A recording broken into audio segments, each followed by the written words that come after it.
everyone. In the last video, we discussed about the difference between the robotic and artificial intelligence. That how the different products are over there which can be made in robotic as well as the same product can be made artificially intelligent. Now in today's video, I would like to tell you more about the artificial intelligence, the domains of artificial intelligence that we people deal in.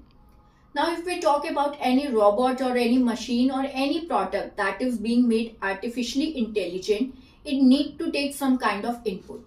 The input can be in the form of the text, can be the form of audio, or it can be in the form of the video. Now I would like to give you the example of all these three domains.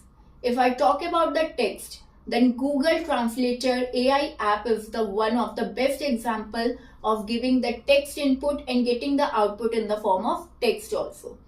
If I talk about the audio input, then we all know about the Alexa, which is a miraculous product. In Alexa, we are talking to a machine in such a way that we are talking to a person.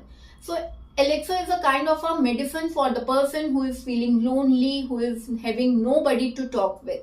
Also, it is an informative product. When we ask anything from the Alexa, Alexa is going to give us the answer using its database.